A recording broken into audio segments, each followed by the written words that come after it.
If you think Doctor Who is boring, it's not just you. The Telegraph has dropped an article today talking about how Doctor Who is a waste of time and space. And we're also going to talk about that huge ratings drop off. This is Kneon, this is CLOWNFISH TV, and we're going to talk about Doctor Who Series 12.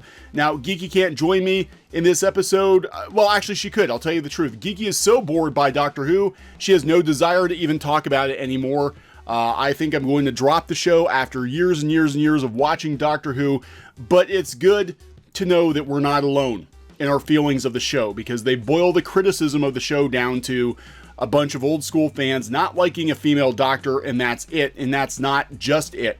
Well, that is a legit criticism of the show, because there's been no indication throughout the entire run of the show would generate into a woman until recent seasons. You know, the main issue isn't that for a lot of people. It's how dull and how boring and how pedestrian the show has become under showrunner Chris Chibnall. It's a snooze fest. And a lot of people seem to be thinking that. We're going to talk about the ratings drop off. I mean, the ratings are right back where they started from in Capaldi's era, which, you know, going back and looking at some of his episodes, as dull as some of them were absolutely amazing. I love The Husbands of River Song. That's actually one of my favorite episodes of New Who. And there's so many good scenes in that episode, and there's nothing like it to compare it to in Series 11 or Series 12. So before we get into the video, please subscribe for more pop culture, news, views, and rants. We're at about 88,000 subs, hoping for 100,000 soon. Thank you so much for the support, guys. So first, I'm going to drop this article on you from the Telegraph. The new Doctor Who is a waste of time and space, but don't blame Jodie Whittaker. Now, we've said before that, you know, Whittaker is a fine actress, but her Doctor Who is lacking. And whether that's her fault or, you know, she's just doing the best she can do with what she has to work with, you know, who knows? But whatever's going on, it ain't working. It ain't working. They start out with the lead. Russell T Davies and Stephen Moffat restored our faith in Doctor Who, but showrunner Chris Chibnall has turned it into a joke. They talk about the ratings drop-off. On Sunday night, Doctor Who was beaten in the ratings by Dancing on Ice. That the BBC's evergreen sci-fi series proved less popular than ITV's tired old talent contest is a cause for concern and proof that executives need to consider the Time Lord's future very carefully. Critics have been unenamored of the series since Jodie Whittaker took over as the 13th and first female incarnation of the Doctor in 2018. Have they? Because if you go out to Rotten Tomatoes, Jodie Whittaker is the best thing to ever happen to Doctor Who, right? If you go out to Rotten Tomatoes, this is the best version of Doctor Who ever. So, you know, anybody who dares criticize Doctor Who at this point gets tarred and feathered on Twitter. We have people show up in the comments that we've never seen before telling us that we're awful people, you know, that we're misogynists, including my wife. She's a misogynist too, I guess, because we don't like the new version of the show. Derision has been caused by snippets of right-on dialogue aimed at younger viewers, knives are for idiots, and storylines that slavishly assert the notion of identity politics through the prism of history, civil rights, partition, and the witch trials. Yeah, you know, my son, who's a pretty smart kid, he's a smart kid, and we've been watching Doctor Who since he was very young, and he's like, why did they turn Doctor Who into the Magic School Bus? That's basically what they did. Of course, Doctor Who has to move with the times, and Chibnall is certainly doing his bit to get Generation Z on his side. Problem is, Generation Z doesn't like all this pandering. They can see through it. You know, they can totally see through it. In the process, he killed a lot of the show's magic and wonder. Entirely true. Compare Series 11 or Series 12 to pretty much any episode with David Tennant or Matt Smith or even Peter Capaldi, and you're going to see a world of difference. The acting and plotting sometimes puts me in the mind of those Children's Film Foundation films that children of the 80s, like me, were subjected to. Yeah, it feels like edutainment. There's a problem with the regular cast. Whittaker is a fine actress and in some ways carries the series, and yet her interpretation of the Time Lord lacks the necessary danger The mercurial nature of the Doctor, which made you unsure as to what he would do next. She's not stepping up as the Doctor. The Doctor, there's no danger with this Doctor. You know, the Doctor was always a pretty nice guy until you pissed him off. And you always kind of wondered what his motivation was.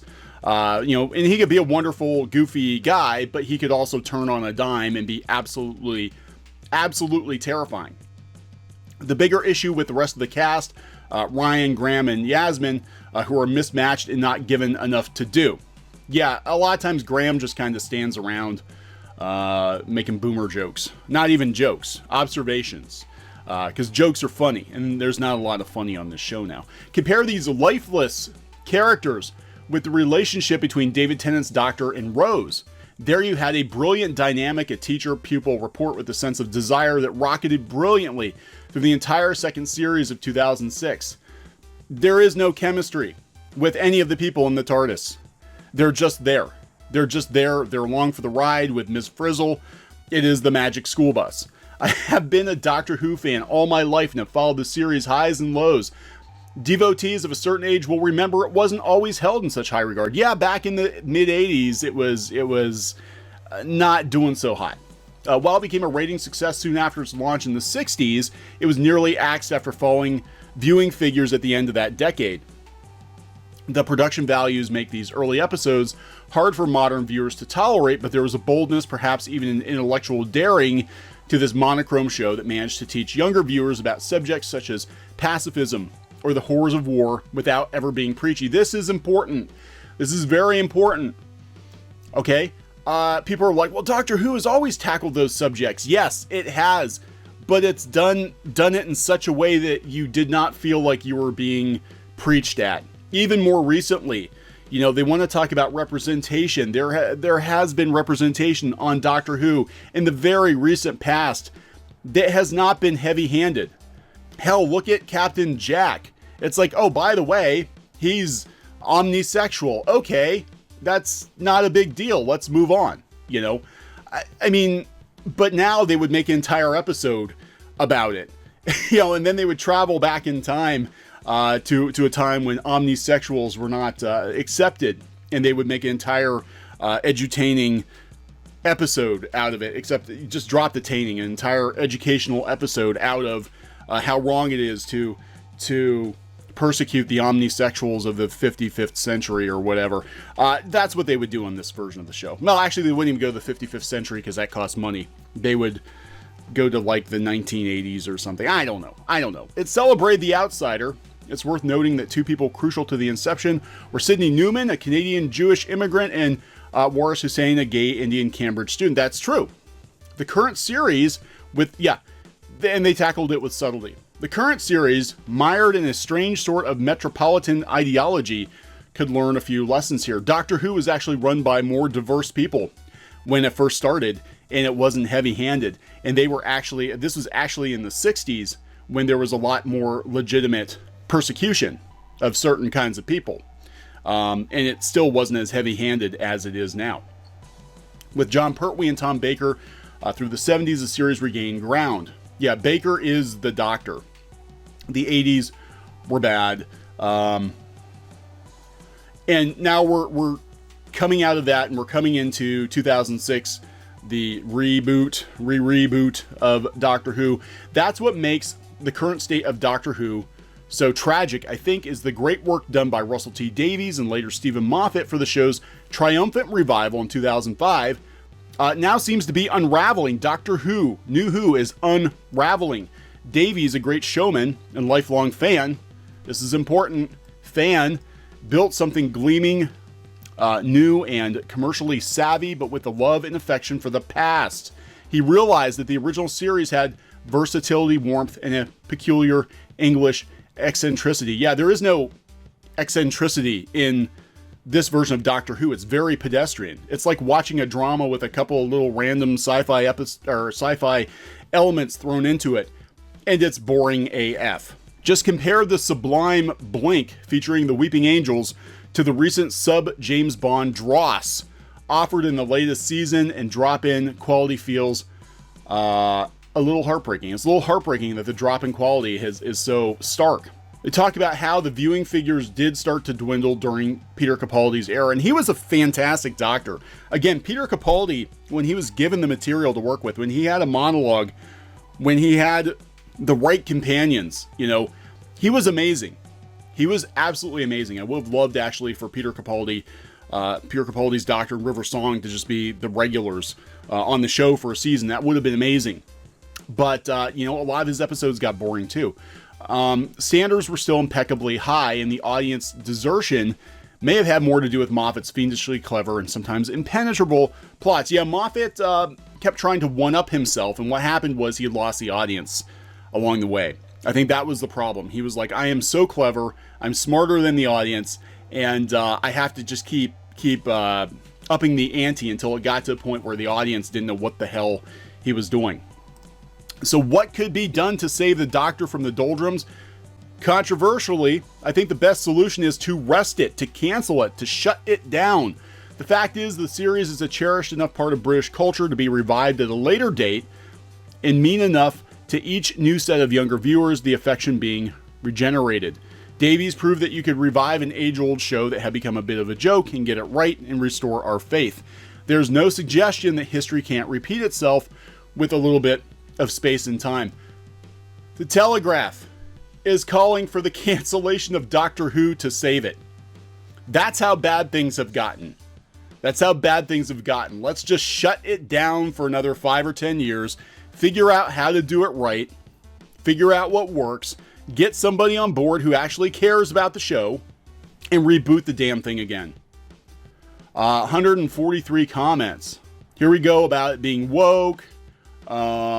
Russell T. Davies started the rot with his agenda. No, I don't think so. Again, you know, Davies had a way of making the medicine go down a little easier. He wasn't so heavy-handed. A lot of comments about being woke. I'm watching Series 2 of Lost in Space on Netflix. It's very enjoyable. A clever reimagining of the original. It feels effortless. None of them feels though they've been crowbarred into the plot. Well, see, this is the problem too. There is much better science fiction available elsewhere. When Doctor Who came back, there really wasn't a lot of science fiction on TV. Not as much as there was, like, even in the 90s, there was a ton of science fiction. We had like umpteen Star Trek shows, you know, etc. When Doctor Who came back, it felt fresh. There wasn't a lot of, you know, quote unquote competition. But now, all these streaming services have vastly superior television to Doctor Who. They out-doctor the Doctor. You know, Lost in Space is actually shockingly good. I haven't watched season 2 yet, but the first season was actually really good.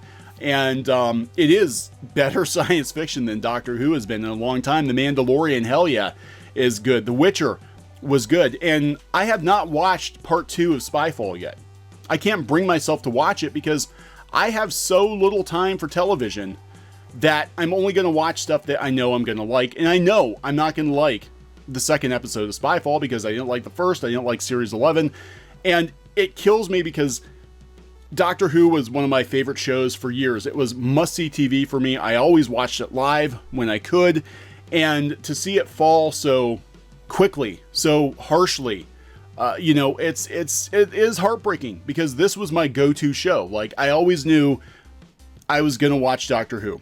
And it was comforting to have Doctor Who there and watch it every week and know that there was something I liked on TV. And now it's just, it's for me, it's actually worse than not being able to find anything on TV to see the show be a shell of its former self.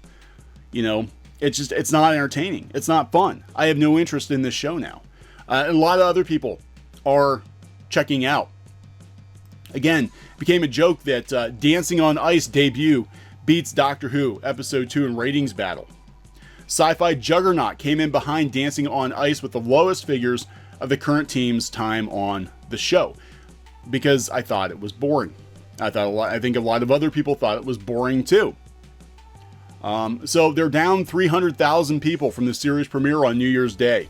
It's the lowest overnight rating figures for the current Doctor Who team of Chibnall and Whittaker. Now, to be fair, Capaldi's era was lower than this toward the end. But, I mean, what a fall. We go from having the highest ratings ever for Doctor Who, for New Who, since the debut at the beginning of last season, to a very marked drop-off throughout the run of the series, to now we're right back into Capaldi territory. And I have a feeling that it's going to drop off even more before the end of this season. People are checking out Series 12 to see if they like it, but I think it's going to drop off even more than that. It certainly is a long way off from the 8.2 million viewers who tuned in to watch Whittaker's very first appearance as the iconic character in 2017. The team will be hoping that catch-up figures are particularly strong this week. Doctor Who has dropped to 4.6 million. And again, that doesn't sound bad until you compare it with other seasons. You know, go back to Series 10, Capaldi's last season. A lot of people were worried how bad Doctor Who was doing in Capaldi's last season, but you can see that the ratings were about where they are right now. The first 2 episodes in the 4 point whatevers, and then we're down to 3 and 4. We had a couple spikes, but you know, basically Series 10 hung around the 3 to 4 million mark, which is where Whittaker's Doctor Who is now. And just to show you how much it's dropped off, I mean, it's dropped off considerably even from last year. It started out 8.2 million, falling week after week, until now we're down to 4s, and I imagine within the next couple episodes we'll probably have an episode or 2 dip under 4 million. It's just not working. It's just not working. And you can see, you know, even going back to when Doctor Who first premiered, Rose and the Christmas Invasion, almost 10 million. The 11th Hour, 8 million. Capaldi's Deep Breath, you know, not so much, because at that point, I think the 50th was, for a lot of people, kind of the peak of New Who. Everything was building to the 50th, and after the 50th, we had kind of a refractory period, I guess, and you know, things kind of died down a little bit. But yeah, it's not just you. If you don't like new Doctor Who, it's not just you. A lot of people are coming out and saying that Series 11 and Series 12, they just aren't that good. And you know, I will get around to watching Spyfall Part 2 eventually. It's not on my must-do list. I just think the show is a snooze fest. So please subscribe for more pop culture news, views, and rants, and we'll talk later. Hey guys, thanks for watching Clownfish TV. Please consider supporting the channel. Go to clownfishsupport.com. That's clownfishsupport.com. And if you want to join our community, go to clownfishtalk.com. That's clownfishtalk.com. Please subscribe, ring the bell for notifications. We will talk to you next time.